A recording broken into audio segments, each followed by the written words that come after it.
நான் உங்கள் வழக்கறிஞர் தீரேந்திரமுருகன். இந்த வீடியோ பாருங்களேன். மிக முக்கியமான ஒரு வழக்கு.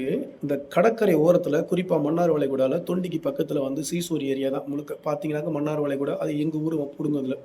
அத பார்த்தீங்கன்னா, முகத்துவாரம், ஆற்றுவாய் கால்வாய்ன்னு சொல்லுவாங்க. வலதுபுறம், இடதுபுறம் மாங்குரோஸ் காடுகள், அலையத்தி செடிகள், கண்ணா செடிகள் இருக்கும். இந்த இடத்துல வந்து பார்த்தீங்கன்னா, இந்த நம்புதாளுங்கிற மீனவ கிராமத்துல வந்து அந்த அந்த ஆற்றுவாய், கால்வாய் வந்து பார்த்தீங்கன்னாக்க, பிளாஸ்டிக் கழிவுகளும், குப்பைகளும் மிகப்பெரிய அளவுக்கு அந்த ஆற்றுவாய் கால்வாய சேதப்படுத்தி, அந்த கால்வாய மூடுறதுக்கு கொண்டு வந்துட்டாங்க. இது எதுக்குன்னா, இயற்கை நமக்கு குடுத்த கொடை.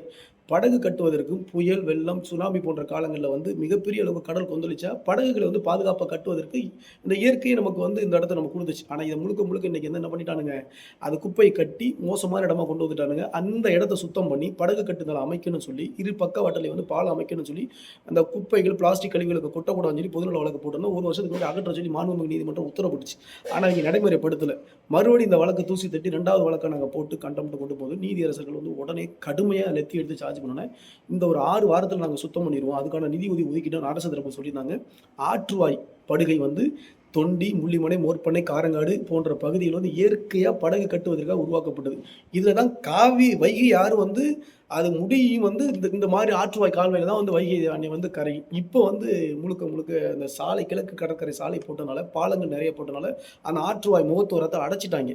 ஆனா, அந்த ஆற்றுவாய் முகத்துவாரம் பார்த்தீங்கன்னாக்க, நீங்க அந்த கிழக்கு கடற்சாலை பார்த்தீங்கன்னா, மாங்குரோஸ் காடுகளா நிரப்பப்பட்டு வந்திருக்கும். அப்படிப்பட்ட ஒரு பகுதி தான் நம்புதாளைங்கிற கிராமம். இதுல முழுக்க பிளாஸ்டிக் கழிவுகள் நிரம்பி போய் கிடக்குது. இத தூசி தட்டி எடுத்து முகத்துவாரத்த 2 பக்கவாட்டுல பாலத்த அமைச்சு, அது ஆற்றுவாய் படகு கட்டுத்தளம் அமைக்க சொல்லி வழக்கு போட்டோம். வழக்கு வெற்றி பெற்றிருக்கோம். விரைவில் நடைமுறைப்படுத்தப்படும். நன்றி, வணக்கம். நான் உங்கள் வழக்கறிஞர் தீரன் திருமூர்த்தி.